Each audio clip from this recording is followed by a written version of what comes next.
స్తోత్రం. ఆయన మందిరంలో ఆయనకు చెందవలసిన ధూపము, నైవేద్యము, బలి అర్పణ ఆయనకు మనం చెల్లించవలసిన కనుక ఇప్పుడు మనం ఆయన సన్నిధిలో ఆయనకు ధూపము, నైవేద్యము, దేవుళ్ళ బలి అర్పణ మనం ఆయనకు చెల్లించినప్పుడు ఆయన తన సన్నిధిలో నుండి మనతో మాట్లాడతాడు. ఆయన సన్నిధిలో నుండి మనకు తన యొక్క ప్రకాశాన్ని కనపరుస్తాడు. మనం ఆయన సన్నిధానానికి వచ్చినప్పుడు ఇదిగా మనల్ని మనం ఆయన సమర్పించుకోవాలి. బలి అర్పణ మనల్ని మనం సమర్పించుకోవాలి. ధూపము వేయాలి, స్తుతులు చెల్లించాలి, ఆయన ఆరాధించాలి. మన దేవుని సన్నిధానంలో ఇంపైన ధూపముగా, నైవేద్యంగా, బలి అర్పణగా అనిపిస్తుంది. దేవుడు తన మందసంలో నుండి మన సన్నిధిలో నుండి మనతో మాట్లాడతారు. దేవునికి స్తోత్రం. హల్లెలూయా. మంచిది మిత్రులారా, నిన్నటి దినమందు గొలుసు ప్రార్థన దేవుడు జయకరంగా జరిగించాడు. బట్టి దేవుని స్తోత్రం కలుగుగాక. పాల్గొన్న దేవుని బిడ్డలందరినీ బట్టి దేవుని స్తుతిస్తున్నారు. మాత్రమే కాదు, దేవుడు మనందరి ప్రార్థనలు విని దేవుడు తప్పకుండా మన ప్రార్థనలు జవాబిచ్చాడు. దేవునికి స్తోత్రం కలుగుగాక. హల్లెలూయా. ఈ బిడ్డల మన సమస్యలే కానీ, మన అవసరతలే కానీ, ఆత్మీయ ఎదుగుదల ముఖ్యం. ప్రభు రాకడ కొరకు సిద్ధపడటం ముఖ్యం. నశించిన ఆత్మలు రక్షించబడటం ముఖ్యం. వాటి కొరకాయ ఎక్కువగా ప్రార్థించాము. మన ఆత్మీయ క్షేమాభివృద్ధి కొరకు కూడా ప్రార్థన చేశాం. కనుక నాకు ప్రార్థించిన దేవుని బిడ్డలందరినీ బట్టి దేవుని స్తుతిస్తున్నాను. దేవునికి మహిమ కలుగుగాక. దేవునికి స్తోత్రం. హల్లెలూయా. మంచిది. ఈ యొక్క పునరుత్థాన దినమున చిన్న లేఖనాన్ని మనం ధ్యానం చేసుకొని ముందుకు సాగుదాం. లూకా రాసిన సువార్త 23వ అధ్యాయం నుండి ఒక మాట ధ్యానం చేసుకున్నాం. లూకా సువార్త 23వ అధ్యాయము 39 నుంచి 43వ వచనాల వరకు చదువుకుందాం. లూకా సువార్త 23వ అధ్యాయము 39 నుంచి 43. వేలాడవేయబడిన ఆ నేరస్తులలో ఒకడు ఆయనను దూషించుచు, నీవు క్రీస్తువు కదా, నిన్ను నీవు రక్షించుకొను, మమ్మును కూడా రక్షించుమని చెప్పెను. అయితే రెండవ వాడు వారిని గద్దించి, నీవు అదే శిక్షావిధిలో ఉన్నావు గనుక దేవునికి భయపడవా? మనకైతే ఇది న్యాయమే, మనము చేసిన వాటికి తగిన ఫలము పొందుచున్నాము, కానీ ఈయన ఏ తప్పిదమును చేయలేదని చెప్పి ఆయనను చూచి, యేసు, నీవు నీ రాజ్యములోనికి వచ్చినప్పుడు నన్ను జ్ఞాపకము చేసుకొనుమనెను. అందుకాయన వానితో, నేడు నీవు నాతో పరదైసులో నుండు అని నిశ్చయముగా నీతో చెప్పుచున్నాను. దేవుని పరిశుద్ధ నామమునకు స్తోత్రం.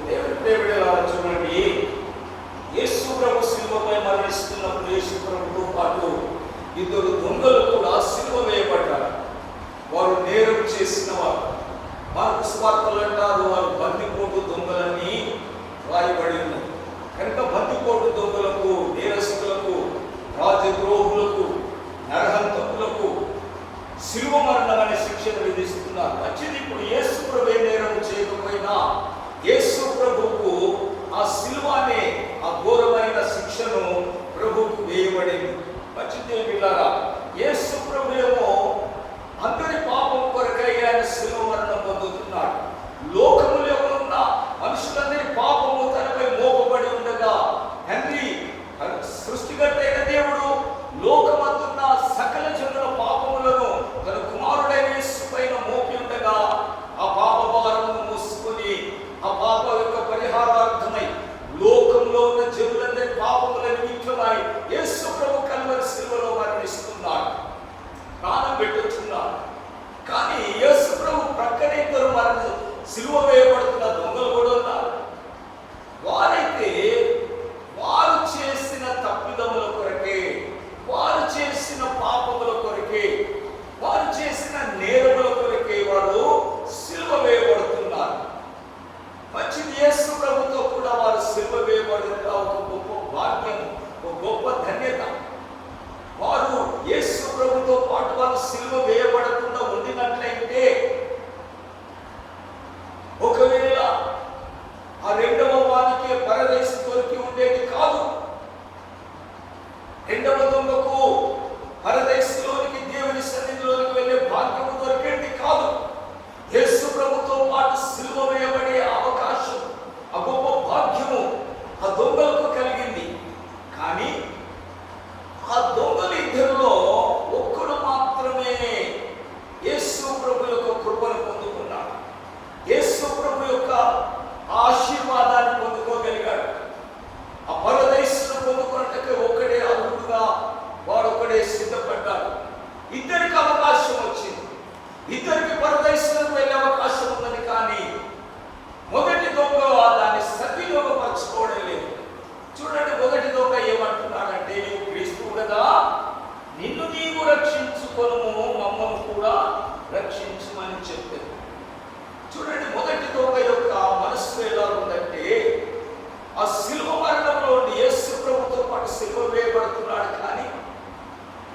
చనిపోవాలని ఆశ లేదు, జీవించాలని ఆశ ఉన్నది. వాడు బ్రతకాలని ఆశ ఉన్నది. లోకంలో ఇంకా నేను జీవించాలి, క్రీస్తుతో పాటు నేను మరణించడం నాకు ఇష్టం లేదు. యేసు ప్రభుతో పాటు మరణిస్తే ఏ లాభము, చనిపోతాం కదా అనేది వాడి యొక్క ఉద్దేశం.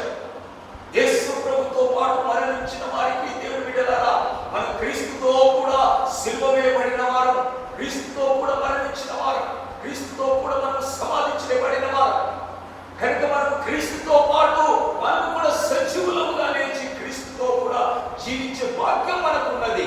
కానీ ఆ యొక్క మొదటి దొంగకు ఆ సత్యాన్ని వారికి అర్థం కాక, ఆ సత్యమును వాడు గ్రహించలేక, లేక తెలిసినప్పుడు ఆ సత్యాన్ని ధృవీకరించి వాడు లోకములోనికి జీవించాలన్న ఆశ పడుతుంది. తిరిగి లోకములోనికి వెళ్ళిపోవాలి, ఈ మరణంలో నుండి దిగిపోవాలి, ఈ సిలువ నుండి నేను దిగి రావాలి, ఈ సిలువ మరణం నుండి నేను బయటికి రావాలి. క్రీస్తుతో పాటు నేను సిలువ వేయబడకూడదు కనుక నేను దిగి రావాలి. దిగి వచ్చి మరలా లోకములో నా లోక జీవితం జీవించాలి, మరలా పాప జీవితంలో జీవించాలి, పాత జీవితం జీవించాలి. ఇది మొదటి దొంగ యొక్క మనస్సు.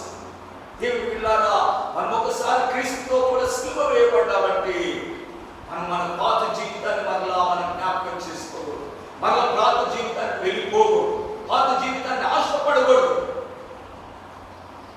అయితే రెండవ దొంగ యొక్క మనస్సు అలాగే లేదు. వాడు అంటున్నాడు, యేసు ప్రభువా, మేము చేసిన తప్పిదములకు మేము శిక్ష అనుభవిస్తున్నాం, మేము చేసిన దానికి మేము శిక్షను తగిన వారు, కానీ నీవే పాపం చేయలేదు, నీవే యొక్క అపరాధం చేయలేదు. అయ్యా, నీవు నిర్దోషి నాయన, మా నిమిత్తంలో చనిపోతున్నావు, మా నిమిత్తంలో సిలువ వేయబడుతున్నావు కనుక యేసయ్యా, నీవు కృపలో నన్ను జ్ఞాపకం చేస్తావు, నీ కృప చేత నన్ను కనికరించి, నీ కృపలో నన్ను జ్ఞాపకం చేసుకున్నాయా, నీ నిత్య రాజ్యములో నేను చేర్చబడినట్టుగా నన్ను జ్ఞాపకం చేసుకోయా, ఆ నిత్య రాజ్యములకు నువ్వు వెళ్తున్న రాజ్యములకు నన్ను కూడా తీసుకొని పోవాలి. ఆ రెండవ దొంగ యేసు ప్రభువును ప్రాధేయపడినాడు. దేవుని బిడ్డలారా, మొదటి దొంగ యొక్క ఇద్దరికి అవకాశం ఉన్నది, ఇద్దరి దొంగలకు పరదేశంలో వెళ్ళే అవకాశం ఉన్నది.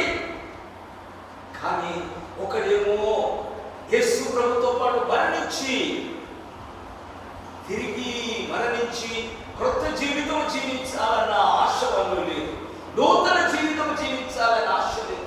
అనగా క్రీస్తుతో పాటు మరణించిన తర్వాత రెండవ దొంగ ఎక్కడ వెళ్తున్నాడు? పరదేశంకు వెళ్ళిపోతాడు. దేవుని బిడ్డలారా చూడండి, మొదటి దొంగ క్రీస్తుతో పాటు వాడు కూడా మరణిస్తున్నాడు, కానీ మన మనస్సులో మార్పు లేని మరణం.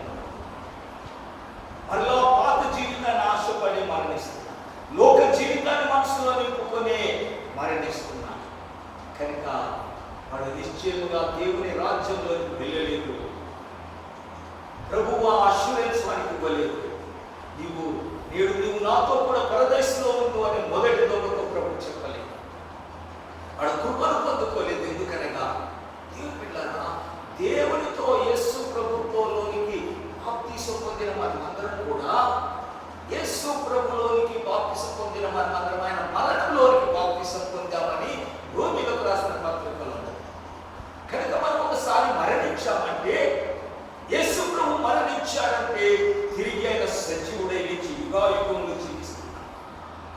అలాగే మనం కూడా ఒకసారి బాప్తీసం వల్ల యేసు ప్రభుతో పాటు మనం మరణించాము కనుక మరలా మనము క్రొత్త జన్మ జీవించిన కొరకాయ, క్రొత్త జన్మలోనికి వెళ్తున్నాం. యేసు ప్రభులోనికి జీవించిన కొరకాయ, యేసు వలె జీవించిన కొరకాయ, పరలోక రాజ్యం కొరకే మనం జీవించిన కొరకాయ మనము యేసు ప్రభుతో పాటు చనిపోతున్నాం. మనం చనిపోవట చూడగా పాపముల కొరకై మరణిస్తున్నాం. మనం జీవించుట చూడగా క్రీస్తు కొరకై జీవిస్తున్నాం. మన మరణము మన పాపముల నిమిత్తం, అనగా మన బాప్తిస్మము మరణానికి సాదృశ్యం. ఈ మరణము, ఈ బాప్తిస్మము మన పాపముల కొరకై మరణిస్తున్నాం, పాప జీవితము కొరకై మరణిస్తున్నాం. పశ్చాత్తాపడి మారు మనసు పొంది పాత జీవితాన్ని విడిచిపెట్టి సమాధి చేయట మరణం. బాప్తిసం పొందినమంటే నూతన ఈ యొక్క జీవితం ఇప్పుడు ఎందుకొరకు? పరలోక రాజ్యం కొరకే, దేవుని యొక్క రాజ్యం కొరకే మనం జీవిస్తాం, దేవుని సన్నిధి కొరకే మనం జీవిస్తాం. కనుక దేవుని బిడ్డలారా, ఆ మొదటి దొంగ వలె మనము యేసు ప్రభుతో పాటు మరణించిన అనుభవం మనకున్నది. అనగా బాప్తిసం పొందిన అనుభవం మనకున్నది, పశ్చాత్తాపడిన అనుభవం మనకున్నది, పాపములను విడిచిపెట్టిన అనుభవం మనకున్నది. అయితే మరలా మనము లోకములోనికి పోవాలన్న మనస్సు మనలో చావట్లేదు. లోకమును మరలా ఆశించాలన్న మనస్సు మనలో చావట్లేదు. మొదటి దొంగ మనస్సు ఇంకా చనిపోవట్లేదు. ఆ పాత జీవితం యొక్క మనస్సు ఇంకా మనలో చనిపోలేదు. వాడు మరలా లోకానికి పోవాలి. యేసయ్య నువ్వు బ్రతుకు, నన్ను కూడా బ్రతికించు, ఈ శిలువ మీద నుంచి దిగిపోదాం, లోకంలో జీవిస్తాం. వద్దు దేవుని బిడ్డలారా, మనం ఒకసారి క్రీస్తులోకి బాప్తిసం పొందాం, మారు మనసు పొందాం, పశ్చాత్తాపడ్డాం, పాపాలను ఒప్పుకున్నాం. కనుక మరలా ఆ జీవితంలోకి మనం వెళ్ళకూడదు, మరలా జీవితంలోకి మనం ప్రవేశించాలి. అది మన మనసులోంచి తొలగిపోవాలి, మన మనసులోంచి దాన్ని తీసివేయాలి. ఇశ్రాయేలు ప్రజలు ఐగుప్తులో నుండి బయటకు వచ్చారు. ఐగుప్తు బానిసత్వం, ఐగుప్తు యొక్క చెరలో నుండి, అవిగ్రహారాధన సంబంధమైన ఆ జీవితంలో నుండి దేవుడు వారిని బయటకు తీసుకొని వచ్చేస్తారు. ఎర్ర సముద్రమును దాటించి మేఘము క్రింద నడిపిస్తున్నాడు, అగ్ని క్రింద నడిపిస్తున్నాడు. వారు ఆకాశం నుండి మన్నానిస్తున్నాడు, బండ నుండి నీళ్లు తాపిస్తున్నాడు. ఇన్ని అనుభవాలు పొందుకుంటున్న ఇశ్రాయేలీయులకి ఇంకా ఐగుప్తు గురించిన ఆశలు పోలేదు, ఇంకా ఐగుప్తు గురించిన ఆశలు వాళ్ళు చనిపోలేదు. ఏ చిన్న కష్టం వచ్చినా తిరిగి ఐగుప్తుకు వెళ్ళిపోదాం, తిరిగి ఐగుప్తుకు వెళ్ళిపోదామని వారు ఐగుప్తును మర్చిపోలేదు. కానాను దేశం దగ్గరికి వచ్చారు. కానాను దేశం అంతా పోయి సర్వే చేసి కూడా వచ్చేసారు. కానీ అక్కడ కూడా విశ్వాసులైపోయి మనం తిరిగి ఐగుప్తుకు వెళ్ళిపోదాం, తిరిగి ఐగుప్తుకు వెళ్ళిపోయే మంచిది కదా, మేలు కదా అని ఐగుప్తు జీవితాన్ని వారు మనసులో నుండి తీసుకెసుకోలేకపోతున్నారు. దేవుడు దేవుళ్ళారా వారిని అరణ్యంలోనే వాగ్దానం చేసిన కానాను దేశంలో వారికి అవకాశం ఇవ్వాలి. దేవుని బిడ్డలారా, మన మనస్సులో నుండి పాత జీవితాన్ని మనం తొలగించేస్తాం. మరలా వెనక్కి వెళ్ళిపోవాలనుకున్న జీవితాన్ని తొలగించాం, లోక జీవితాన్ని మనం విడిచిపెట్టేస్తాం. కానీ వద్దనుకొని మనం క్రీస్తులోకి బాప్తిసం పొందాం. కనుక మరలా జీవితాన్ని మనలో ఉండకూడదు, ఆ జీవితంతో గురించి ఆలోచనలు ఉండకూడదు. నువ్వు రెండవ దొంగ వలె, అయ్యా మేము మా యొక్క పాత జీవితం అంతా ఆ కల్వరి సిలువలో నీతో పాటు అప్పగించేస్తున్నాం. మేము చేసిన పాపాలన్నీ పెట్టుకొరకు మేము కదా మరణించాల్సి, మేము మరణించకుండా మా పక్షంగా నీవే మరణించాలి. అయ్యా ఇక నేను మళ్ళీ లోకంలో జీవించాలని నాకు ఇష్టం లేదు. ఆ మొదటి దొంగలాగా నేను లోకంలో జీవించాలని నాకు ఇష్టం లేదు. ఆ మొదటి దొంగ వల్ల నేను మళ్ళీ క్రిందికి దిగిపోవాలని నాకు ఇష్టం లేదు. యేసయ్యా నువ్వు పైకి వెళ్ళిపోతున్నావు, నువ్వు పరదేశంకు వెళ్ళిపోతున్నావు, తండ్రి యొద్దకు వెళ్ళిపోతున్నావు. నన్ను కూడా నీతో పాటు తీసుకొని నన్ను నీ రాజ్యంలో జ్ఞాపకం చేసేసయ్యా, నీ కృపలో నన్ను కనికరించేసయ్యా, నీ కృప చూపించి నన్ను కూడా నీతో ఉండే భాగ్యంలోకి నడిపించమని. రెండవ దొంగ ఆశ, రెండవ దొంగకు మనస్సు లేదు, తిరిగి మన లోకంలోకి వెళ్ళాలి. మొదటి దొంగ నేరస్తుడే, రెండవ దొంగ నేరస్తుడే. ఇద్దరు కలిసి జీవించిన వారే, ఇద్దరు కలిసి పాపాలు చేసిన వారే, ఇద్దరు కూడా ఇప్పుడు క్రీస్తుతో పాటు సిలువ వేయబడుతున్నారు. కానీ ఒకడేమో సిలువ నుంచి మనం వెనక్కి వెళ్ళిపోవాలి, రెండవ వాడు సిలువ నుంచి ముందుకు వెళ్ళిపోవాలి, పైకి వెళ్ళిపోవాలి, క్రీస్తుతో పాటు వెళ్ళిపోవాలనుకుంటున్నాను. అనిత్య రాజ్యంలో పరదేశంలో నేను ప్రవేశించాను. అవును దేవుడు, మన జీవితాలలో కూడా మనం ఒకసారి మారు మనసు పొంది బాప్తిసం పొందామండి. మనం పరలోక రాజ్యం పైన లోకం పైన కాదు, లోక జీవితం పైన కాదు, అది విడిచిపెట్టి వచ్చిన మనం పైకి మన స్నేహితులు ఉండొచ్చు, మన సొంత వారు ఉండొచ్చు, మన కుటుంబస్తులే ఉండొచ్చు, మనతో పాటు కలిసి జీవించిన వారమే. కానీ ఇప్పుడు మనం క్రీస్తుతో పాటు సిలువ వేయబడిన వారు, క్రీస్తుతో పాటు మరణించిన వారు, పాత జీవితాన్ని సమాప్తి చేసిన వారు కనుక మనం క్రీస్తుతో పాటు ప్రయాణించాలి, పరదేశం కొరకు ప్రయాణించాలి, నిత్య రాజ్యం కొరకే మనం జీవించాలి. అదే మన మనసులో వాంఛ కలిగి ఉండాలి. ఆ వాంఛతో మనం జీవించాలి. ఈ దేశీయ రెండవ దొంగకు అభయం ఇచ్చేసి నిశ్చయముగా నీవు నేడు నాతో కూడా పరదేశం అని కోరిక, అని మారు మనసు, అని పశ్చాత్తాపం, ఆ పరలోకము గురించిన వాంఛ, దేవుని రాజ్యం కొరకైన వాంఛ, లోకము యొక్క జీవితం వద్దు నాకు చాలు అని వాడు తీర్మానం చేసుకుని విడిచిపెట్టేశాడు. నేను జీవించిన బ్రతికిన ప్రభు కొరకే జీవిస్తాను, దేవుని రాజ్యం కొరకే జీవిస్తాను. అవును దేవుని బిడ్డలారా, మన జీవితం ఇప్పుడు, మన బ్రతుకు ఇప్పుడు, మన ఆశలు ఇప్పుడు పైనున్న వాటి కొరకే మనం ఆశ, పైనున్న వాటి కొరకే మనం జీవించాలి, దేవుని రాజ్యం కొరకే మనం జీవించాలి. ఇంతకాలం మనము జీవించిన జీవితాన్ని విడిచిపెట్టాము, క్రీస్తులోనికి బాప్తిసం పొందాము, మరణించాము. కానీ ఆ లోకం ఇంకా మనల్ని లాగుతుందా, లోకం ఇంకా మనల్ని గుంజుతుందా, మనకా లోకంతో ఉండాలని వద్దు దేవుడు. ఆ లోక జీవితంలో మనం జీవించాలి. లోకము దాని ఆశయం గతించుకోవాలి, లోకాశలను నెరవేర్చేవాడు కూడా గతించుకోవాలి, దేవుని చిత్తము జరిగించేవాడు నిరంతరం జీవిస్తాడు, దేవుని మాటకు లోబడి వాడు నిరంతరం జీవిస్తాడు, దేవుని వాక్యము నిత్యం ఉండేది, వాక్యమును పాటించిన వాడు, వాక్యానుసారంగా జీవించిన వాడు నిత్యము దేవుని రాజ్యంలో జీవిస్తాడు. కనుక దేవుడు మనకి ఇచ్చిన గొప్ప కరుణ, గొప్ప అవకాశం, ఆయనతో పాటు సిలువ వేయబడతాం, ఆయనతో పాటు మనం చనిపోతాం, ఆయనతో పాటు మన పాప జీవితాన్ని విడిచిపెడతాం. దేవుని బిడ్డలారా, ఈ గొప్ప అవకాశం మనకు అనుగ్రహించారు. ఇద్దరు దొంగలకు అవకాశం కలిగింది, కానీ ఒకడు సద్వినియోగపరచుకున్నాడు, ఒకడు దుర్వినియోగపరచుకున్నాడు, ఒకడు ప్రయోజనం పొందాడు, ఒకడు దేవుని బిడ్డలారా నష్టపోయినాడు. మొదటి దొంగకి నష్టపోయినాడు, రెండవ దొంగకి దాని నుండి యేసు ప్రభుతో పాటు పొందిన శిల్వ మరణం నుండి మేలు పొందుకున్నాడు, నిత్య జీవాన్ని పొందుకున్నాడు.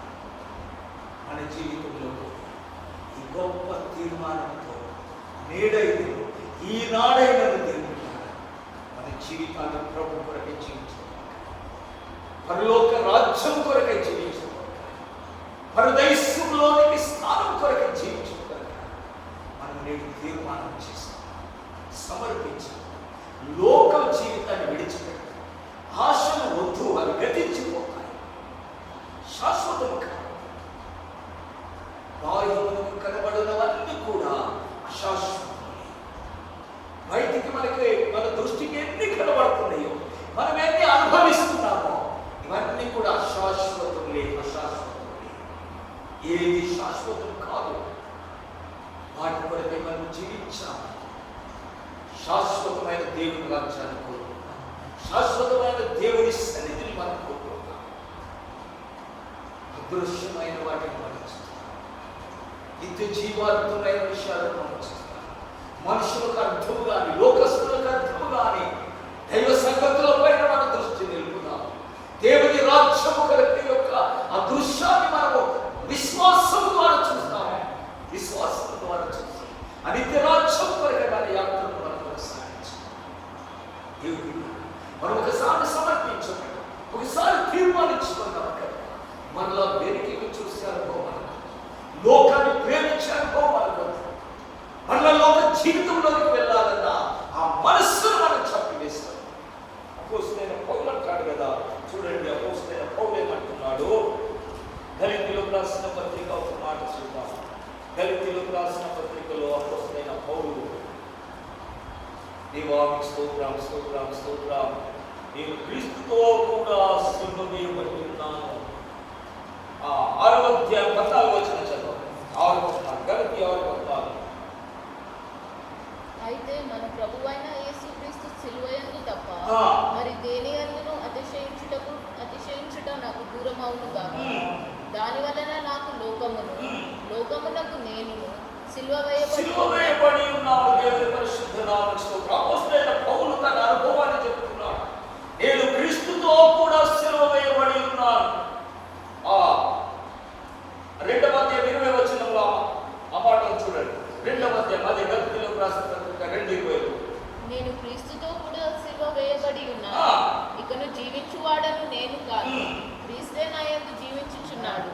నేనిప్పుడు శరీరమందు జీవించుచున్న జీవితం నన్ను ప్రేమించి నా కొరకు తన్ను తాను అప్పగించుకొనిన దేవుని కుమారుని అందరి విశ్వాసము వలన దేవుని పరిశుద్ధ నామమునకు స్తోత్రం. నేను క్రీస్తుతో కూడా సిలువ వేయబడి ఉన్నాను.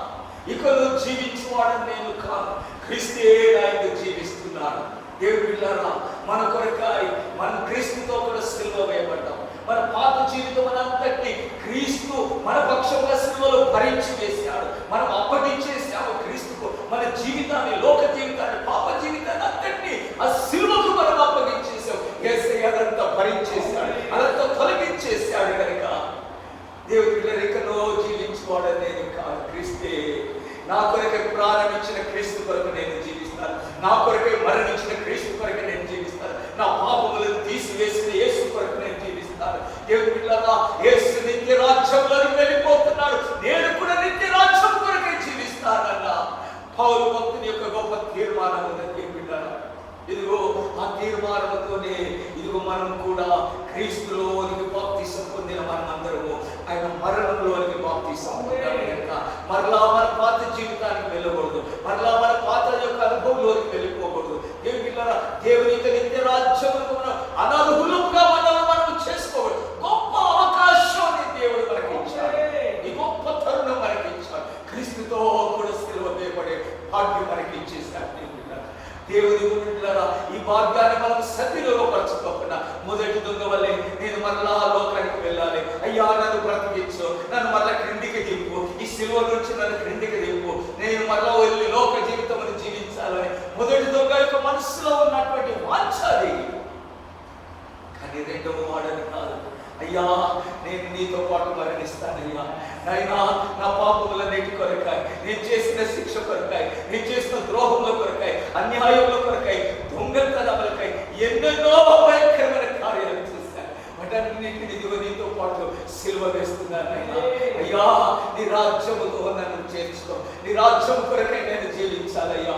ఇక నేను జీవించాలని నాకు ఇష్టం లేదయ్యా, ఇక నేను బ్రతకాలని నాకు ఇష్టం లేదయ్యా. నేను బ్రతికితే నీ రాజ్యంలో ఉండాలనే ఆ కోరికతోటే నేను బ్రతకాలయ్యా. అవును దేవుని బిడ్డలారా, మనము జీవిస్తున్నాము, మనం బ్రతుకుతున్నాము. ఏ వాంఛతో కొరకు మనం బ్రతుకుతున్నాం, ఏ కోరికతో మనం బ్రతుకుతున్నాం, ఎవరి కొరకు మనం బ్రతుకుతున్నాం. దేవుని బిడ్డలారా, లోకముని ఇంకా ప్రేమించడం కొరక, లోకమును విడిచిపెట్టిన లోకముని ఇంకా మనము వెంటపడుతూ కొరక, ఇదిగో దొంగతనాలు చేసి హత్యలు చేసిన వారు ఇప్పుడు సిలువ వేయబడుతున్నారు. గొప్ప తరుణం దొరికింది, దాన్ని సద్వినియోగపరచుకోలేకపోయారు. అవకాశం వచ్చింది, దానిని క్రీస్తులో నెరవేర్చుకోలేకపోయారు. మరలా వెనక్కి వెళ్ళిపోవాలని ఆశ. అటువంటి అనుభవంతో, అటువంటి మనసుతో క్రైస్తవ జీవితం ఉండకూడదు. క్రీస్తులోని బాప్తిసం పొందిన ఎవరిలో కూడా మరలా లోక జీవితాల గురించి, లోక ఆచార పద్ధతుల గురించి మన ఆలోచనలు ఉంటే మనం క్రీస్తుతో పాటు పరదేశంలో రెండవ దొంగ పొందుకున్న భాగ్యాన్ని మనం అందరూ ఇద్దరు దొంగలే, మనమందరం పాపులమే, అందరం పాపం చేసిన వారు. మనందరికీ క్రీస్తు సిలువ యొక్క ఆధారం. ఆ సిలువ దగ్గర మనందరికీ క్షమాపణ, ఆ సిలువ యొక్క మనందరికీ దేవుని బిడ్డలారా పాత జీవితానికి సమాప్తమై ఉన్నది.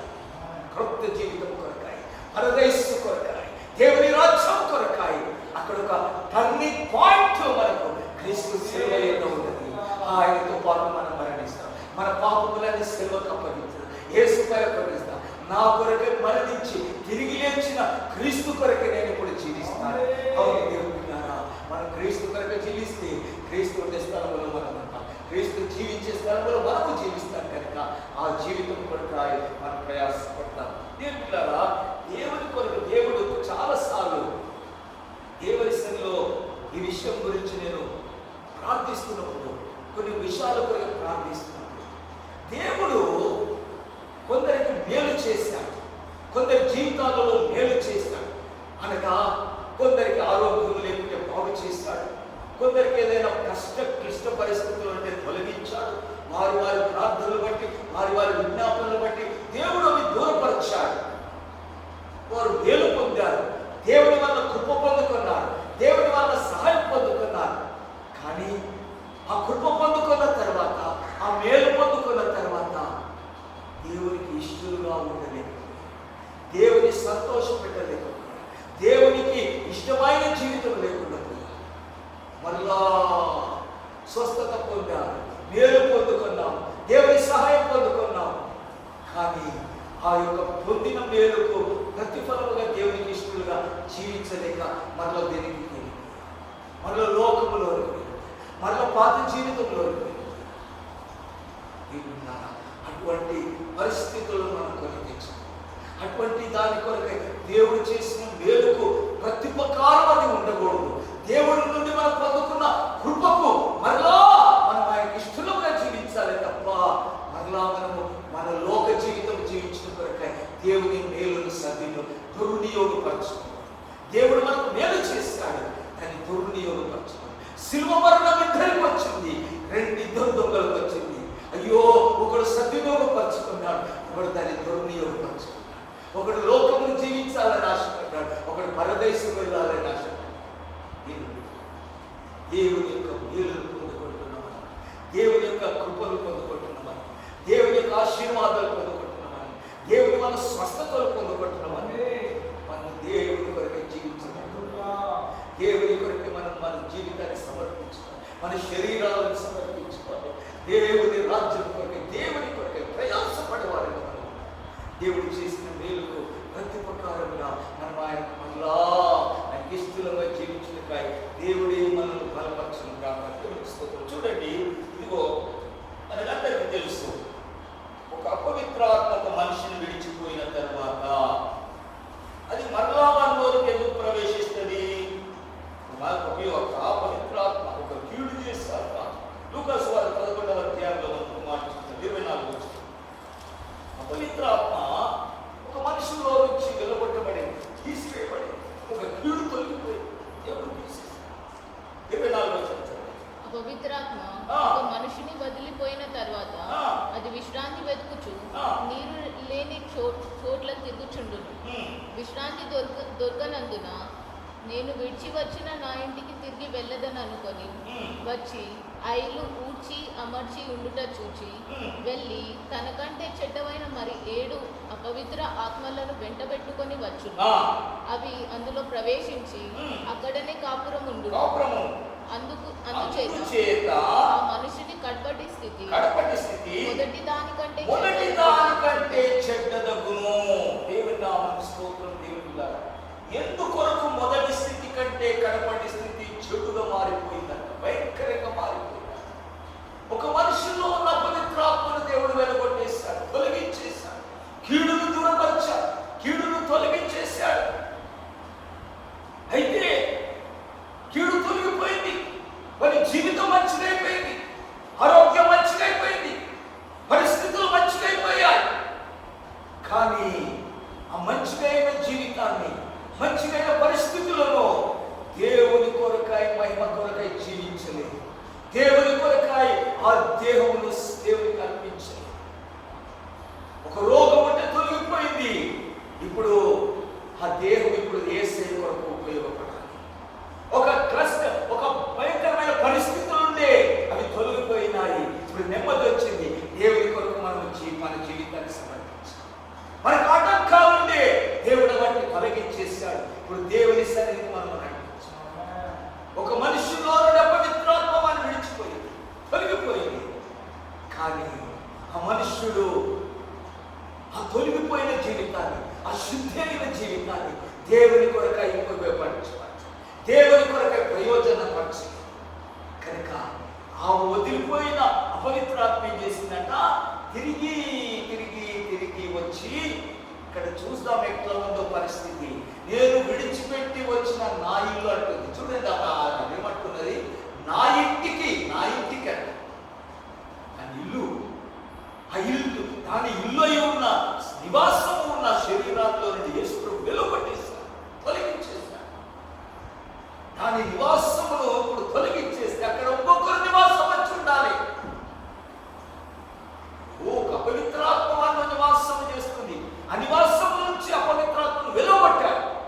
ఇప్పుడు ఆ నివాసం ఏం కావాలి? దేవుని ఆత్మకు రావాలి. దేవుని ఆత్మకు నివాసంగా ఉండాలి. కానీ అక్కడ దేవుడి వారికి స్థలం లేదు, ఖాళీగానే పెట్టేశారు. కనుక అపవిత్రాత్మ మరలా వచ్చేసి, ఓహో ఇది ఖాళీ ఉన్నది, ఇందులో ఎవరికి లేరు, ఎవరికి స్థలం ఇయ్యలేదు, దేవుడికి స్థలం ఇయ్యలేదు. దేవుడిని మేలు పొందుకున్నాడు. దేవుడికి ప్రార్థన చేస్తే దేవుడు నన్ను వెలువట్టేశాడు, కానీ దేవుడికి మాత్రం స్థానం ఇస్తలేదు. పరిశుద్ధాత్ముడు వచ్చే ఉండేందుకు అవకాశం ఇస్తలేడు. కనుక ఆ వదిలిపోయిన పవిత్రాత్మ లోకంలో ఇంకా 7 చెడ్డాత్మలను తీసుకొని వచ్చేసి, ఇంకా లోకంలో ఉన్న చెడు యొక్క జీవితాలను తీసుకొని వచ్చేసి ఆ ఖాళీ ఉన్న స్థలంలో ప్రవేశం చేశాడు దేవుడు. కనుకనే ఇప్పుడు మన స్థితి ఏమైపోయింది? మొదటి దానికంటే ఇప్పుడు భయంకరమైన, మొదటి స్థితి కంటే, ముందున్న స్థితి కంటే ఇప్పటి స్థితి ఇంకా ఘోరమైంది. దేవుడు మన జీవితంలో నుంచి మనం చేసిన మేలు, మన జీవితంలో నుంచి ఆయన ఎన్నో తొలగించేస్తున్నా, ఎన్నో తీసివేస్తున్నా, ఎన్నో నుంచి స్వస్థతలు పరుస్తున్నా, ఎన్నో మేలులు చేస్తున్నా, ఎన్నో కీడులు మన నుంచి దూరపరుస్తున్నా. ఇన్ని మేలులు పొంది మనం దేవునికి కొరకు మనం జీవించుకోవాలి. దేవునికి ఇష్టంగా మనం ఉండకపోతే, దేవునికి ప్రయోజకులుగా మనం ఉండకపోతే, ఇదిగో ఏవైతే మన నుంచి తొలగించేశాడో అవన్నీ మనలో వచ్చేందుకు అవకాశం, అవన్నీ తిరిగి మనలోకి వచ్చేస్తాయి. అవన్నీ మనలోకి వచ్చేందుకు మనమే అవకాశం ఇస్తున్నాం, మనమే వాటికి ఛాన్స్ ఇస్తున్నాం, మనమే వాటిని ఏలుటకే మన జీవితాన్ని వాటికి మనం ఒక ద్వారంగా ఓపెన్ చేసి పెట్టాం.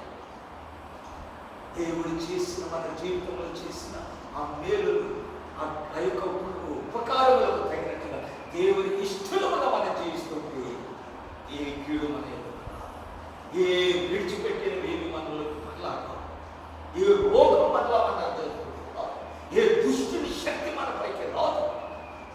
ఏ సమస్యలు, కుటుంబ సమస్యలే కానీ, ఉద్యోగ సమస్యలే కానీ, లోకంలో ఎదుర్కొన్న సమస్యలే కానీ, మనుషులతో సమస్యలే కానీ, దేవుడు వీటన్నిటిని తొలగించినాడు.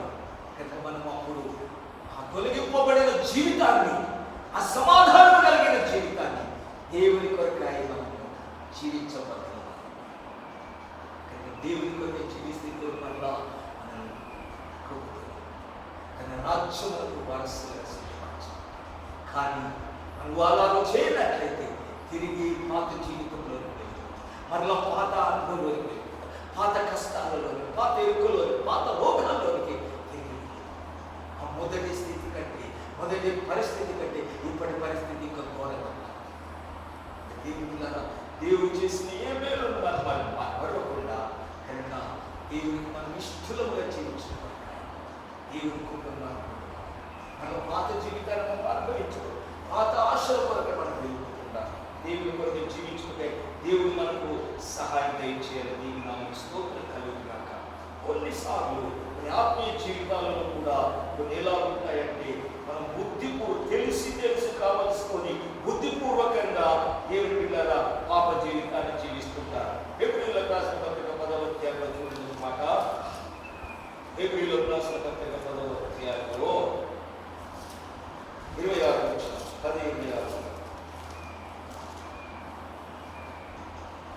మనము సత్యమును గూర్చిన అనుభవ జ్ఞానము పొందిన తర్వాత బుద్ధిపూర్వకంగా పాపము చేసిన ఎడల పాపమునకు బలి ఇకను ఉండదు, కానీ న్యాయపు తీర్పునకు భయముతో ఎదురు చూచుటయు విరోధులను దహింపపోవు తీక్షణమైన అగ్నియు ఇకను ఉండును. చూడండి దేవుని పిల్లారా, సత్యమును గూర్చి అనుభవ జ్ఞానం పొందిన తరువాత దేవుని వాక్యం అంతా మనకు తెలిసిపోయింది, సత్యం అంతా మనకు తెలిసిపోయింది, రక్షణ మార్గం మనకు తెలిసిపోయింది, పరలోక రాజ్యం మనకు తెలిసిపోయింది, నరకమున్న సంగతి కూడా మనకు తెలిసిపోయింది, ఎలాగో మనం జీవిస్తే దేవుని రాజ్యంలోకి వెళ్తామన్న సత్యం మనకు తెలిసిపోయింది. అన్ని మనకు తెలుసు.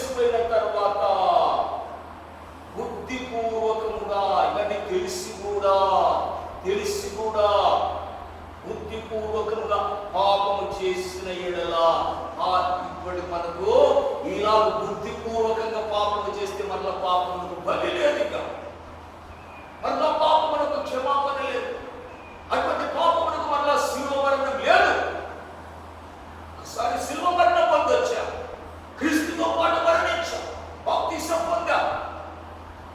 ఇప్పుడు మనమందరం కూడా దేవుని ఎదుగుతున్న బిడ్డలు కూడా కొందరు బుద్ధిపూర్వకంగా పాపము చేస్తారు, అనుభవాన్ని తెలిసి కూడా పాపము చేస్తే అటువంటి వారికి ఇకను ప్రాయశ్చిత్తం లేదు. పాపములకు ఇకను దేవుని బిడ్డలారా పాపములకు ఫలిక లేదు, ప్రాయశ్చిత్తం లేదు, క్షమాపణ లేదు. కానీ ఏముంటుందట? న్యాయపు తీర్పునకు భయంతో ఎదురు చూచుటయు విరోధులను దహింపబో తీక్షణమైన అగ్నియు ఇకను ఉండును. మొదటి దొంగకు అగ్నికి వెళ్ళిపోయాడు వాడు, రెండవ దొంగలేమో నిత్య జీవానికి. దేవుని బిడ్డలారా, దేవుని యొక్క సంగతులన్నీ తెలిసిన దేవుని బిడ్డలమైన మనం తెలిసి తెలిసి పాపాలు చేయదు, తెలిసి తెలిసి దేవుని సన్నిధిని నిర్లక్ష్యపరచదు, తెలిసి తెలిసి దేవుని సంగతుల విషయమై అనాసక్తిగా మనం కనుక దేవుని యొక్క ఉగ్రత పాపలు కాకుండా దైవ సన్నిధానంలో మనకి ఇవ్వబడిన శ్రేష్టమైన అనుభవం, శ్రేష్టమైన రక్షణ మనం కాపాడుకుంటూ కొనసాగించబోతున్నాం. అపోస్తలుడైన పౌలు అన్నట్లు ఇక నువ్వు జీవించేవాడు నేను కాదు, క్రీస్తే. నేను క్రీస్తు కొరకే నేను జీవిస్తాను, క్రీస్తు కొరకే నేను బ్రతుకుతాను. దేవుని బిడ్డలారా, నా కొరకే ప్రాణం ఇచ్చి తను తాను అర్పించిన నా యేసయ్య కొరకే నేను జీవిస్తాను. అవును దేవుని బిడ్డలారా, లోకం మనల్ని లాగుతుంటది, లోకం మనల్ని గుంజుతుంటది. కానీ దేవుని బిడ్డలారా, మనం ఆ పరలోకాన్ని చూడాలి, ఆ దృశ్యాన్ని మనం జ్ఞాపకం చేసుకోవాలి, అనిత్య జీవాన్ని జ్ఞాపకం చేసుకోవాలి. లోకాన్ని యొక్క ఆశల వైపు దీనికి తిరిగారు. కొందరేమో యేసు ప్రభు హత్తుకొని వెళ్ళిపోయారు. చూడండి, యేసు ప్రభు వల్ల స్వస్థత పొందిన ఒకరిద్దరిని మనం చూసుకొని మనం ముగించుకుందాం. యోహాను సువార్త 5వ అధ్యాయం మాట చూడండి. యోహాను సువార్త 5వ అధ్యాయం 14 చూడండి. 5:14. అటు తరువాత యేసు దేవాలయములో వానిని చూచి, ఇదిగో స్వస్థత నొందితివి, మరి ఎక్కువ కీడు నీకు కలగకుండునట్లు ఇకను పాపము చేయకుమని చెప్పారు. చూడండి, యేసు ప్రభువు ఆ బెతెస్దా అనే కోనేటి దగ్గర పడుకో చాలా మంది రోగులు పడి ఉన్నారు. వాళ్ళందరినీ యేసు ప్రభు ఒక రోజు వచ్చినప్పుడు చూశారు. అందులో ఒకడు 38 ఏళ్ల నుంచి ఆ స్థితిలో పడుకుని ఉన్నారు, లేవలేని స్థితి. యేసు ప్రభు వారి మీద దయ చూచి కనికరపడి, నువ్వు స్వస్థత పొందాలనే ఆశ ఉందా అన్నప్పుడు, అయ్యా నాకు ఎవరు సహాయం చేసేవారు లేరు. యేసు అంటే ఆయనకి ఇంకా అర్థం కాలేదు, యేసు అంటే తెలియదు ఆయనకి. కనుక అయ్యా ఆ కోనేటిలో దిగనికి నాకు సహాయం చేసేవారు లేరని మాత్రమే వాడు అనుకుంటున్నాడు. మంచిది, యేసు ప్రభు అని కనికరపడి అని స్వస్థపరిచి, నువ్వు లేచిని పరుపెత్తుకొని నడుమన్నాడు. వాడు యేసు ప్రభు మాటకు మనలోనికి శక్తి జీవం ప్రవేశించి యేసు వాక్కు ద్వారా వాడు కోపపడి వాడు లేచి పరుపెత్తుకొని నడిచి వెళ్ళిపోయాడు. వాడు వెళ్ళిపోయిన తర్వాత ఎవరు యేసు ప్రభు వాడిని స్వస్థపరిచాడో వాడు ఆ గుంపు నుండి ఎవరు తెలియలేదు. కానీ తర్వాత యేసు ప్రభు దేవాలయంలో వాడిని చూశాడు. 14వ వచనంలో యేసు దేవాలయంలో వాడిని చూసి అది కనుగొన్నాడు యేసు ప్రభు. వాడికి యేసు ప్రభు నన్ను స్వస్థపరిచాడన్న సంగతి మనకి తెలుస్తలేదు. ఎందుకంటే ఆయన గుంపులో ఉన్నట్టుగా ఆ పైన మనం చూస్తున్నాం. ఆ 13వ వచనంలో స్వస్థత నొందిన వారికి తెలియలేదు, ఆ చోటు గుంపు కూడా ఉండేది కనుక యేసు తప్పించుకొని వెళ్ళిపోయేది.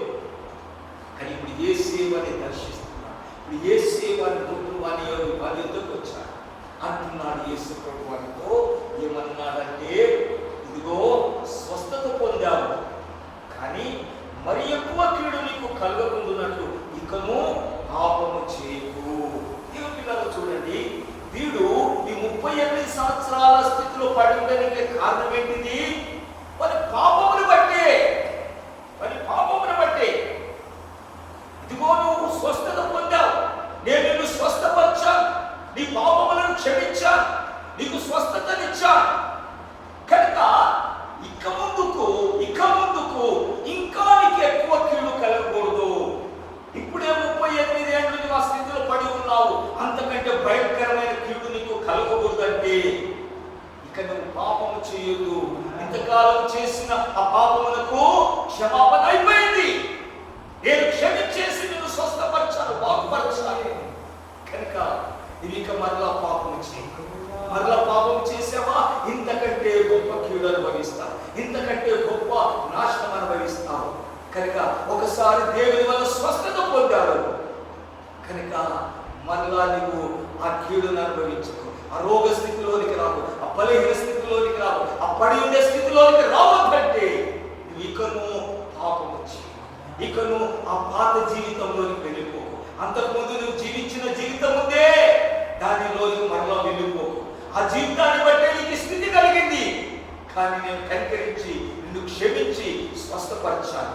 కనుక మరలా నువ్వు ఆ స్థితిని కొని తెచ్చుకోకూడదంటే నువ్వు ఆ పాత జీవితాన్ని చేయి.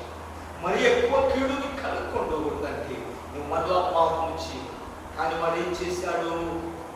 వాడు పోయి యేసు ప్రభు మీద ప్రధాన యాజకులను చెప్పేసి నన్ను స్వస్థపరిచిన వాడు యేసు ప్రభు అని అందును బట్టి యేసు ప్రభును హింసించారు. ఈ కార్యము విశ్రాంతి దినమున చేసినందున యూదులు యేసును హింసించి. పిల్లారా, దేవునికి మహిమకరముగా జీవించాల్సిన వాడు దేవునికి విరోధముగా, దేవునికి శ్రమ పెట్టువాడుగా, ఇబ్బంది పరచువాడుగా జీవించి, దేవునిని కష్టపెట్టువాడుగా జీవించి. యేసు ప్రభు విశ్రాంతి దినాన్ని మీరాడు, విశ్రాంతి దినమున స్వస్థపరిచాడు, విశ్రాంతి దినమున వీడు పరిపెత్తుకొని నడిచాడు. కనుక వాడికి అయ్యా నన్ను స్వస్థపరిచిన ఆయన చెప్పిండు, నువ్వు పరిపెత్తుకొని పొమ్మన్నాడు కనుక నేను పరిపెత్తుకొని పోయాను. ఎవరు నిన్ను స్వస్థపరిచింది? ఆయన ఎవరు నాకు తెలియదు. యేసు ప్రభు వచ్చి వారిని దర్శించినప్పుడు ఇదిగో నన్ను స్వస్థపరిచిన నేనే చూడు, విశ్రాంతి దినమున పరిపెత్తుకొని పొమ్మని నేనే చూడు అని వెళ్ళి ప్రధాన యాజకులకు తెలియపరచారు. అందును బట్టి యేసు ప్రభువును వారు హింసించి. కనుక దేవుడు పిల్లగా, దేవుడు మనం చేసిన మేలును బట్టి దేవునికి మహిమను తీసుకెళ్ళాలి, దేవుని ఘనపరచాలి, దేవుని నామానికి మహిమ తెచ్చు విధంగా మన జీవితాన్ని మనం జీవించాలి. దేవునికి స్తోత్రం. ఇంకొకరిని కూడా యేసు ప్రభు స్వస్థపరిస్తే వాడు దేవుని నామాన్ని మహిమపరచాడు. అదే 9వ అధ్యాయం యోహాను సువార్త 9వ అధ్యాయం 2-3 వచనాలు. 9వ అధ్యాయము 2-3 వచనాలు. ఆయన శిష్యులు బోధకుడా, వీడు గుడ్డివాడే పుట్టుటకు ఎవడు పాపము చేసెను, వీడా వీని కన్నవారా అని ఆయనను అడగగా యేసు వీడైనను వీని కన్నవారైనను పాపము చేయలేదు, కానీ దేవుని క్రియలు వీని యందు ప్రత్యక్షపడుటకే వీడు గుడ్డివాడుగా పుట్టెను. దేవుని పరిశుద్ధ నామమునకు స్తోత్రం. దేవుని బిడ్డలారా, ఇక్కడ యేసు ప్రభు శిష్యులు మాట్లాడుతున్నారు, వీడు గుడ్డివాడుగా పుట్టేటందుకు ఎవరు పాపం చేశారు అనగా గుడ్డితనము, రోగాలు ఇవన్నీ కూడా కొన్ని విషయాలలో పాపమును బట్టి వస్తున్నాయి. యేసు ప్రభు ఒక ఇంట్లో ఉన్నప్పుడు 4 మనుషులు మంచం మీద ఒకటి పక్షవాయుగల వారిని ఎత్తుకొని వచ్చారు. ఆ ఇంట్లోనికి స్థలం లేకపోతే పై కప్పులు విప్పి లోపల దిగారు. యేసు ప్రభు వారి విశ్వాసాన్ని చూసి ఏమన్నాడు? వారులా మీ పాపములు క్షమించబడి ఉన్నాయన్న. స్వస్థపరచలేదు, అక్కడ పాపాలు క్షమించబడి ఉన్నాయని చెప్పేశారు. అనగా వారి యొక్క పరిస్థితికి కారణం వారి పాపాలేని యేసు ప్రభు తెలుసు. కనుక తెలుపుతారా, కొన్ని శరీర రోగములు పాపములను బట్టి సమకూర్చబడుతుంటాయి. కనుక ఇప్పుడు యేసు ప్రభు శిష్యులు కూడా అడుగుతున్నారు, ప్రభా వీడు ఇలా గుడ్డివాడుగా పుట్టేటందుకు, పుట్టుకతోటి గుడ్డివాడు ఎవడు పాపం చేశాడయ్యా? వీడి తల్లిదండ్రులు పాపం చేసినందుకు వీడు ఇలా పుట్టాడా, లేకుంటే వీడే మన పాపం చేశాడా అని వారితో సంశయం వచ్చి అడిగారు. ప్రభు అన్నాడు, ఎవడు పాపం చేయలేదు, దేవుని నామం వీటి వారు మహిమపరచబడాలి, దేవుని క్రియలు వీటి ద్వారా రుజుపరచబడే కొరకే నేను వీడు గుడ్డివాడిగా పుట్టాడని చెప్పి యేసు ప్రభు మన కన్నుల మీద బురద చేసి నువ్వు సిలోమనే కోనేటికి వెళ్ళి కడుక్కోమన్నాడు. వాడు వెళ్ళాడు, యేసు ప్రభు మాట విన్నాడు, వెళ్ళాడు, కడుక్కున్నాడు, వాడు శుద్ధుడైపోయాడు. ఈ కార్యం కూడా విశ్రాంతి దినం రోజే జరిగింది. ఈ స్వస్థత కూడా యేసు ప్రభు విశ్రాంతి రోజే జరిగింది. అప్పుడు ఈ గుడ్డివాడిని శాస్త్రులు పరిశీలించారు, యాజకులు పిలిచారు, చర్చిలోకి పిలిచారు, అడుగుతున్నారు, నిన్ను ఎవడు స్వస్థపరచాలి? విశ్రాంతి దినంలో అయ్యా నన్ను స్వస్థపరిచిన ఆయన ఎవడు నాకు తెలియదు, నేను గుడ్డివాడనైతే కానీ ఆయన నాతో నీవు వెళ్ళి ఇదిగో నా కంట్లో నేను బురద చేసి పూసాడు, నీవు వెళ్ళి సిలోమైన కోనేటిలో వెళ్ళి కడుక్కోమని. నేను కడుక్కున్నాను, నాకు స్వస్థత కలిగింది, నాకు శుద్ధుడయ్యింది. మరెన్నో విధాలుగా వారిని మరలా తల్లిదండ్రులను వారిని మాటికి క్వశ్చన్ చేశారు. యేసు ప్రభును ఆయన దేవుని కుమారుడు కాడు, ఆయన పాపి, ఆయనను నమ్మొద్దు అన్నట్లుగా చెప్తున్నారు. ఎవరైనా యేసు దేవుని కుమారుడని క్రీస్తుని ఎవరైనా విశ్వసిస్తే వారిని చర్చిలో నుంచి బహిష్కరిస్తున్నారు, వెలుగొట్టేస్తున్నారు. అందుకు తల్లిదండ్రులు భయపడ్డారు. ఆయన దేవుని కుమారుడు, యేసే దేవుని కుమారుడు అని చెప్తే మమ్మల్ని కూడా చర్చి నుంచి వెళ్ళగొట్టారు. కానీ గుడ్డివాడు మాత్రం, మేలు పొందిన వాడు మాత్రము, యేసు ప్రభు వల్ల స్వస్థత పొందిన వాడు మాత్రము దేవుని పిల్లలు భయపడరు. వారికి ఆ ప్రధాన ఆ యాజకులకు, ఆ శాస్త్రులకు, పరిశీలకు యేసుని గురించి ధైర్యంగా సాక్ష్యం ఇస్తున్నాడు, యేసుని గురించి మహిమపరుస్తున్నాడు, యేసు నామాన్ని ఘనపరుస్తున్నాడు. అయ్యా ఆయన పాపియో కాడు నాకైతే తెలియదు, ఒకటి మాత్రమే నాకు తెలుసు, ఆయన నా కన్నులు బాగు చేశాడు, ఆయన నన్ను స్వస్థపరిచాడు. దేవుడు పాపుల ప్రార్థన వినడం సంగతి నాకు తెలుసు. ఆయన పాపి అయితే ఇప్పుడు ఈ పనులు చేయలేడు. ఆయన దేవుని యొద్ద నుండి పంపబడిన వాడు కనుకనే నాకు స్వస్థతనిచ్చాడయ్యా.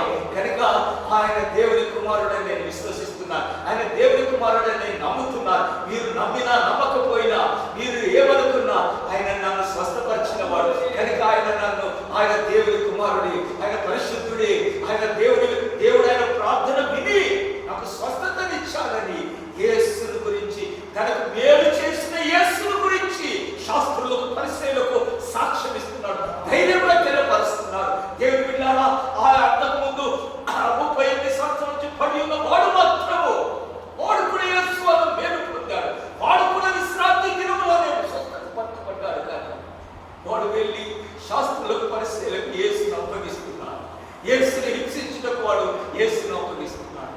కానీ ఇదిగో వీడు మాత్రము, ఈ పుట్టుకుంటే అయిన వాడు మాత్రము యేసును మహిమపరుస్తున్నాడు, యేసును ఘనపరుస్తున్నాడు, యేసు దేవుని కుమారుడని ప్రచురపరుస్తున్నాడు. దేవుని యేసు ఆ గుడ్డివాణ్ణి కనుగొన్నాడు. చూడండి, వాడు చెప్పిన సాక్ష్యమునంతా విని యేసు ప్రభు అంటున్నాడు, యేసు ప్రభు గుడ్డివాణ్ణి కనుగొని వాడితో అంటున్నాడు. ఆ 35వ వచనం చదవమా.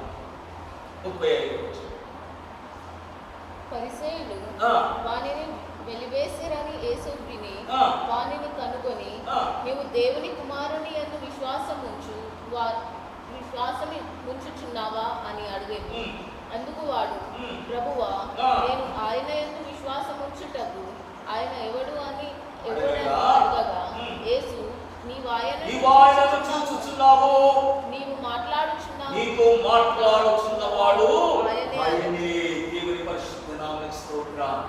దేవుని బిడ్డలారా, ఆ 38 సంవత్సరాల నుంచి ఉన్నవాడేమో నన్ను సంఘంలో నుంచి వెలివేస్తారని భయంతో వాడు యేసును ఒప్పుకోవడం లేదు, యేసును దేవుని కుమారుడని ఒప్పుకోవడం లేదు. కానీ పుట్టుకుని అయిన వాడు తనకు మేలు చేసిన యేసుని గురించి ధైర్యంగా సాక్ష్యం ఇస్తున్నాడు. దేవుని బిడ్డలారా, ధైర్యంగా దేవునికి యేసుని గురించి వారికి తెలియపరుస్తున్నాడు. అందు నిమిత్తమై వారి సంఘములో నుంచి వెలివేశారు, సంఘములో నుంచి బహిష్కరించేశారు, దేవాలయం నుంచి వారిని నిలివేశారు. అయినా వాడు యేసునామాన్ని, యేసును విడిచిపెట్టడం మంచి. యేసు అటువంటి వారిని దర్శించారు, అటువంటి వారిని కనుగొన్నాం, యేసు వారిని పట్టుకున్నారు. వారిని వెలివేసినని యేసు తెలుసుకొని యేసు వారిని విడిచిపెట్టి వాడు కాడు. వారిని వెలివేస్తారని చెప్పి యేసు ప్రభు త్రోసివేయలేదు. నా వల్ల మేలు పొందిన వారిని, నా వల్ల స్వస్థత పొందిన వారిని, నా నామాన్ని గణపరిచిన వారిని, నా యొక్క నామాన్ని దేవుని పిల్లలు అనేక వేదికగా ఒప్పుకున్న వారిని యేసు ప్రభు విడిచిపెట్టి వాడు కాడు. యేసు ప్రభు వారిని దర్శించి వారిని కనుగొని అని పట్టుకొని, నువ్వు దేవుని కుమారుని యందు విశ్వాసం విశ్వాసం ఉంచుచున్నావా?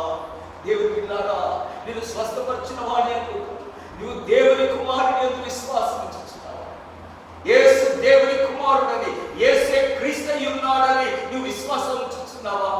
అయ్యా, నేను విశ్వసించుటకు నేను ఆయనను చూడలేదయ్యా. నేను గుడ్డివాడనై ఉన్నప్పుడు ఆయన నన్ను బాగు చేశాడయ్యా. నా కన్నులు తెరిసిన తర్వాత నేను మళ్ళీ ఆయన చూడలేదయ్యా. ఆయన స్వరము మాత్రమే విన్నా, ఆయన మాట మాత్రమే విన్నా, ఆయన దయగలిగిన మాటను నేను విన్నాను. ఆయన మాటకు నేను లోబడ్డాను. ఆయన చెప్పినట్లు చేశాను. నేను స్వస్థత కలిగిందయ్యా. ఎవరైనా అనుకున్నా, ఎవరెంత అభ్యంతరపరిచినా, ఎవరేమనుకున్నా, నేను ఆయన దేవుని కుమారుడని విశ్వసిస్తున్నాను. ఎవరయ్యా ఆయన? ఎవరయ్యా నేను విశ్వసించేటందుకు? ఇదిగో నీతో మాట్లాడుతున్న ఆయనే, నీతో మాట్లాడుతున్న నేనే దేవుని కుమారుడనగా వాడు నమస్కారం చేసి పాదములందు నమస్కారం, అయ్యా నేను విశ్వసిస్తున్నా, నువ్వు దేవుని కుమారుడు అని విశ్వసిస్తున్నా. దేవుని ప్రేమిడులారా, యేసు చేసిన మేలును మరవక, యేసు చేసిన మేలును తృణీకరించక, యేసు చేసిన స్వస్థతను దేవుడిలారా త్రోసివేయక, యేసుని ఎరగనక, యేసు గురించి ధైర్యంగా సాక్ష్యం ఇచ్చి యేసు నామాన్ని మహిమపరుస్తున్నాడు, యేసు నామాన్ని ఘనపరుస్తున్నాడు, యేసు దేవుని కుమారుడని తెలియపరుస్తున్నాడు. నాకు మేలు చేసిన వాడు దేవుని కుమారుడు, నన్ను స్వస్థపరిచిన వాడు దేవుని కుమారుడు, నాకు విడుదలనిచ్చిన వాడు దేవుని కుమారుడు, నన్ను బాగు చేసిన వాడు దేవుని కుమారుడు అని ధైర్యంగా సాక్ష్యం ఇచ్చి బిడ్డలుగా మనం జీవించవలసిన వారమైనా. దేవుని బిడ్డలారా, మన పట్ల చేస్తున్న దేవుని కార్యములను మనం నిర్లక్ష్యపరచక, ఆయన మహిమ కొరకై జీవించాలి, ఆయన నామాన్ని కనపరచుట కొరకై మనం జీవించాలి. ఇదిగో స్వస్థత పొందావు.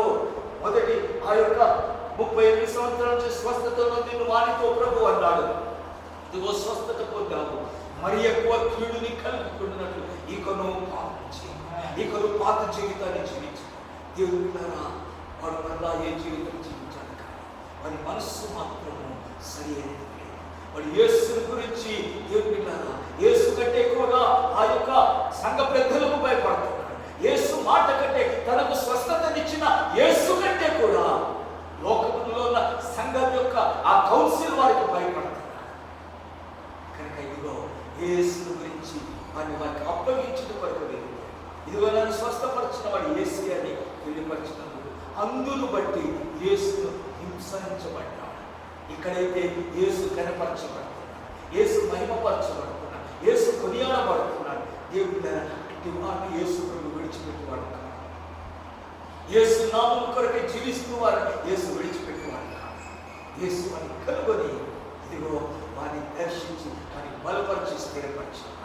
చివరికి ఒక మాట మనం చదువుకొని ప్రార్థన చేస్తున్నాం. ప్రకటన గ్రంథం 3వ అధ్యాయం 7వ వచనం. ప్రకటన గ్రంథం 3వ అధ్యాయం 2-3 వచనం. నీ క్రియలు నా దేవుని ఎదుట సంపూర్ణముగా కనబడలేదు గనుక జాగరూకుడవై చావనయున్న మిగిలిన వాటిని బలపరచుము. దేవునికి స్తోత్రం. దేవుని బిడ్డలారా, చావనయున్న మిగిలిన వాటిని బలపరచుకో. దేవుడు కృప కలిగిన నీ క్రియలు నా ఎదుట సరిగా లేవు, అయినా కూడా ఉన్న కొద్ది విశ్వాసాన్ని, మిగిలి ఉన్న కొద్ది విశ్వాసాన్ని ఇప్పటికైనా బలపరచుకో, ఇప్పటికైనా స్థిరపరచుకో. నీలో ఉన్న కొద్ది నమ్మకాన్ని, ఆ కొద్ది కృపను, దేవుడు అనుగ్రహించిన కొద్ది కృతజ్ఞతను ఇప్పటికైనా దాన్ని బలపరచుకో. సావలైన వాటిని కూడా విడిచిపెట్టుకో. ఆ కొద్ది విశ్వాసాన్ని కూడా నశించుకోలేకు. దేవుడి బిడ్డలారా, మన క్రియలన్నీ దేవునికి ఏం తెలుసు, మన ప్రవర్తన అంతా దేవునికి తెలుసు, మన జీవితం అంతా దేవునికి తెలుసు. మనం పొందిన మేలులకు తగినట్టుగా మనం జీవిస్తే మన సత్యము కూడా దేవునికి తెలుసు.